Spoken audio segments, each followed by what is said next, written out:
Hello, जय हिंद सभी को। स्वागत है आप सभी का पुनः इस न्यू वीडियो में।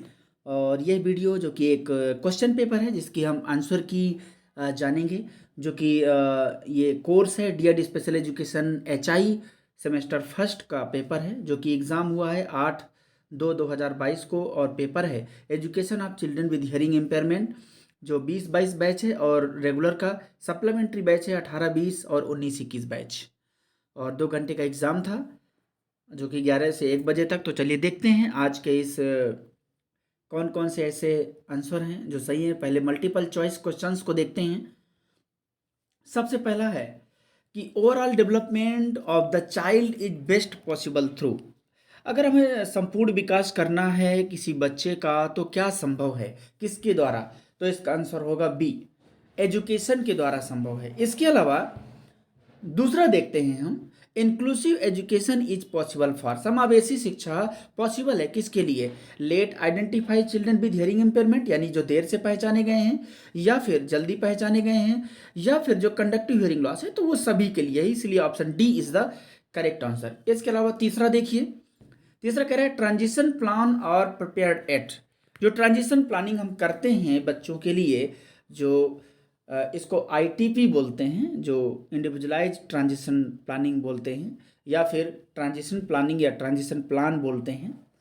आखिर जो ये प्लान है ये कब किया जाता है? बिगिनिंग ऑफ द ईयर, शुरुआत में, साल के शुरुआत में, साल के अंत में, या फिर option C when the child moves from one school to other, या फिर option D one completion of term 1 of primary education. अगर तो इसमें से जो ट्रांजिशन प्लानिंग जब भी हम करते हैं तो जब कोई बच्चा मूव करता है, परागमन करता है एक स्थान से दूसरे स्थान में, तब जाकर के उसको हम बनाते हैं। इसलिए option C is the correct answer. अभी देखते हैं क्वेश्चन नंबर 4। क्वेश्चन नंबर 4 देखते हैं। कहता है कि professional relationship with parents can be strengthen through. अगर आप व्यवसायिक संबंध बनाना चाहते हैं अच्छे पेरेंट्स के साथ, तो उसके क्या किस तरीके से हो जाएगा, किसके थ्रू हो जाएगा ये? ऑप्शन ए मीटिंग के थ्रू, ऑप्शन बी सेमिनार के through, option C counselling session के थ्रू, तो option D all of the above, यानी सभी के थ्रू किया जा सकता है। क्वेश्चन नंबर 5 देखिए कि सुपरवाइजर्स एंड इंस्पेक्टर्स में डिफर इन टर्म, डिफर मतलब डिफरेंट, अंतर। तो सुपरवाइजर और इंस्पेक्टर में किस टर्म में अंतर होता है? कोई इंस्पेक्टर है और एक सुपरवाइजर है, तो देखिए डिपेंड करता है कि पेपर बनाने वाले ने पेपर किस हिसाब से, किस आंसर को ध्यान में रखकर बनाया है। अगर अंतर की केवल बात करें इस हिसाब से, तो दोनों में अंतर हो सकता है कि वो कितने साल का एक्सपीरियंस है, ये भी हो सकता है कि वो नेचर ऑफ जॉब कैसी है, किस तरीके के पद पर हैं। तो इसलिए इस हिसाब से दोनों हो सकता है, इसलिए ऑप्शन सी सही होगा। लेकिन अगर ऐसा होगा कि ये देखना है कि किस तरीके की जॉब है, जॉब पद के हिसाब से, तो फिर ऑप्शन बी। बट ज़्यादातर जो उत्तर सही होना चाहिए वो option C is the correct answer. अब देखिए क्वेश्चन नंबर 6। क्वेश्चन नंबर 6 क्या कहता है कि dot dot dot dot offers an opportunity to pursue higher education along with others. यानी कि जो ऐसा कौन सा शिक्षा है जो अवसर प्रदान करती है उच्च शिक्षा के साथ? तो आखिर देखिए, केवल अगर हम ये कहें कि केवल दिव्यांग बच्चों को केवल अवसर प्रदान, अगर अवसर केवल मिलता है, तो ऐसा नहीं है केवल हायर एजुकेशन में मिलता है, वो सभी में मिलना जरूरी है और मिलना चाहिए। तो हो सकता है कि देखिए संभावित है, लेकिन जो इसका आंसर है वो डी सही होना चाहिए, ऑल ऑफ द एबव। क्योंकि मेन स्ट्रीमिंग इंक्लूसिव, जो कि इंक्लूसिव एजुकेशन है वो मेन स्ट्रीमिंग है। ध्यान रखिए, जो इंक्लूसिव एजुकेशन है वो मेन स्ट्रीमिंग है। मेन स्ट्रीमिंग एजुकेशन कोई बहुत अलग से नहीं होती है, इंक्लूसिव एजुकेशन को ही मेन स्ट्रीमिंग एजुकेशन कह सकते हैं हम। और जो ऑप्शन सी है वो है इंटीग्रेटेड एजुकेशन, क्योंकि इसमें भी अवसर प्रदान किया जाता है दिव्यांग बच्चे को, भले ही वो जुड़ने के लिए है, लेकिन ऐसा नहीं कि केवल हायर एजुकेशन में सभी के लिए। इसलिए option D is the correct answer. सातवां देखिए, dot dot is the main feature of N inclusive school. जो समावेशी स्कूल का मेन फीचर है, मेन विशेषता है, क्या है वो? इसका जो सातवां का जो सही होना चाहिए, option A is the correct answer, school redness, क्योंकि हम स्कूल की तैयारी करते हैं उनके लिए। बच्चा तैयार होकर के नहीं आता है, ना कि डिसेबिलिटी सेल को केवल तैयार करते हैं, ना कि केवल रिसोर्स रूम को, इसलिए option A is the correct answer. आठवां देखिए, कहता है कि open schools offers dot dot types of education to student. और जो ओपन स्कूल होते हैं, जो ओपन स्कूल या डिस्टेंस स्कूल, इस तरीके के एजुकेशन जो प्रोवाइड करते हैं, वो नॉन फॉर्मल एजुकेशन देते हैं। इसके अलावा इसलिए option B is the correct answer. नवा देखिए, तो क्वेश्चन नंबर 9 कि resource teacher in an inclusive school, और यानी कि जो संसाधन शिक्षक है वो समावेशी शिक्षा में क्या है? एक स्पेशल एजुकेटर होते हैं, एक प्रिंसिपल्स होते हैं, या कोऑर्डिनेटर्स होते हैं, सब्जेक्ट एक्सपर्ट होते हैं। देखिए, इसमें भी डिपेंड करता है कि बनाने वाले ने किस तरीके से रखा है। वैसे वो भी एक प्रकार के स्पेशल एजुकेटर ही होते हैं, रिसोर्स टीचर, जो क्योंकि वो दिव्यांग बच्चों से संबंधित या जो भी रिसोर्सेस होते हैं उनका उपयोग अच्छे से जानते हैं।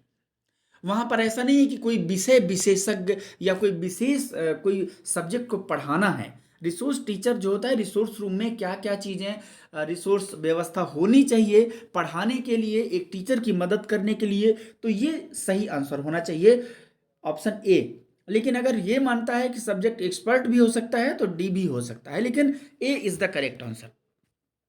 10वां देखिए, 10वां कहता है कि coordination with parent personals of other institutions और कैरीड आउट बाई। देखिए, अगर आप कोऑर्डिनेशन करते हैं अन्य संस्थानों के कार्मिकों के साथ, तो उसका मतलब क्या होता है, या किसके थ्रू कर सकते हैं आप, किसके द्वारा कर सकते हैं? तो जब आप अन्य के साथ करते हैं तो मैनेजमेंट आपको परमिशन देता है किसी चीज़ का, तभी वो हो सकता है, क्योंकि प्रबंधन कैसा है। इसके अलावा अब देखते हैं हम क्वेश्चन नंबर 2 देखते हैं, सही गलत वाले। इससे पहले थोड़ा सा इस चीज़ का ध्यान रखिए, जो 10वां है इसका कई सारे लोग हैं, जो हो सकता है कि एडमिनिस्ट्रेटिव स्टाफ या बी प्रिंसिपल का लगा दें। तो देखिए, जो कर्मिक की बात आती है, कोऑर्डिनेशन विद पर्सनल, तो कोऑर्डिनेशन में केवल एडमिनिस्ट्रेटिव स्टाफ ही नहीं आ सकता है, वो जो मैनेजमेंट है वो सबको कैरीड आउट करता है अदर इंस्टीट्यूशंस के साथ। तो मैनेजमेंट इसलिए सही होगा। यहां पर देखिए, सही गलत में थोड़ा सा हम देखते हैं जो दूसरा है, कौन सा सही होगा कौन सा गलत होगा, इसको हम देखते हैं। जिनमें से जो पहला है कि segregated education is an alternate to inclusive education, ऐसा थोड़ी है भाई, समावेशी शिक्षा का विकल्प थोड़ी है वो। तो सेग्रीगेशन मतलब स्पेशल हो गया, पूरा अलग हो गया पूरी व्यवस्था, इसलिए ये क्या होगा, ये गलत होगा। दूसरा है कि चिल्ड्रेन इन रेजिडेंशियल स्कूल है पुअर कम्युनिकेशन स्किल्स, यानी कि जो रेजिडेंशियल स्कूल में होते हैं, क्या उनका कम्युनिकेशन स्किल बहुत पुअर होता है?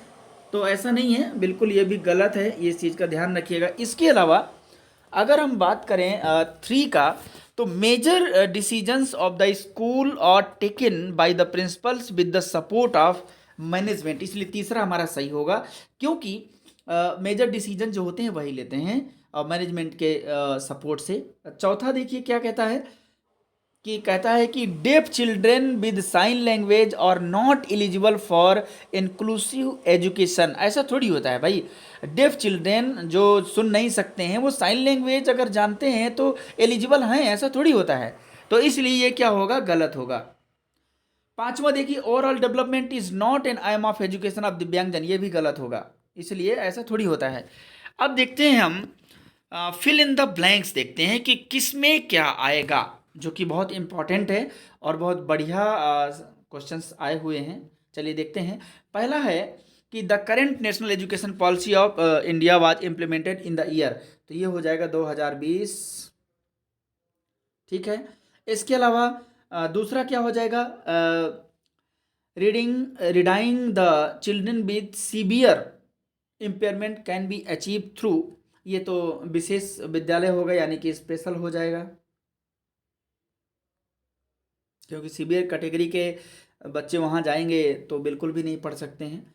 और जो तीसरा है कि dot dot dot dot schools offer boarding facility for student, तो तीसरा का जानते हैं आप, जो रेजिडेंशियल स्कूल होते हैं वो बोर्डिंग फैसिलिटी दे पाते हैं, रेजिडिंग जो कि जैसे आवासीय कह सकते हैं जिसको हम आवासीय। तो तीसरे में क्या होगा, आवासीय।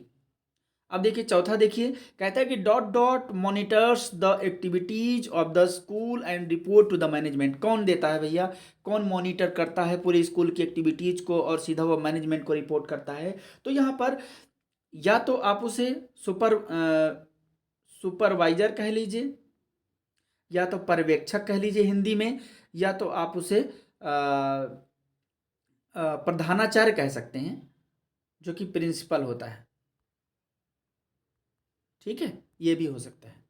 इसके अलावा पांचवा देखिए, कहता है कि the type of schedule that reflect the day to day activities of the school is term as, तो ये तो डेली शेड्यूल होता है, इसको मतलब कि डेली, जो डेली शेड्यूल होता है, डेली शेड्यूल,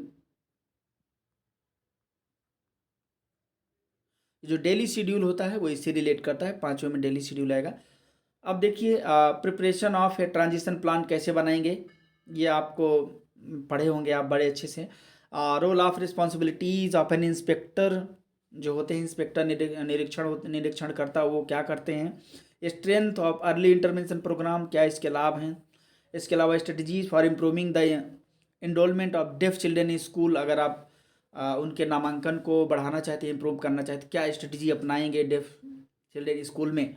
इसके अलावा board of personal and there responsibilities, क्या होती हैं उसकी जिम्मेदारियाँ। And infrastructural arrangement of a good inclusive school, क्या मतलब आप आधारभूत क्या व्यवस्था करेंगे अगर आप एक अच्छी समावेशी स्कूल बनाना चाहते हैं तो। इसके अलावा factor affecting the success of educational inclusion and strength of special school, इन सब की चीज़ों को आपने किया होगा। तो ये था हमारा आज का आंसर की। आई होप आप यही करके आए होंगे। कुछ चीज़ों में रहता है संशय, इसलिए ये सारी चीज़ें संभावित रहती हैं, बाकी फाइनल तो आपका रिजल्ट ही सीधा बताता है। Okay, thank you so much, फिर मिलते हैं नेक्स्ट वीडियो में, तब तक के लिए जय हिंद।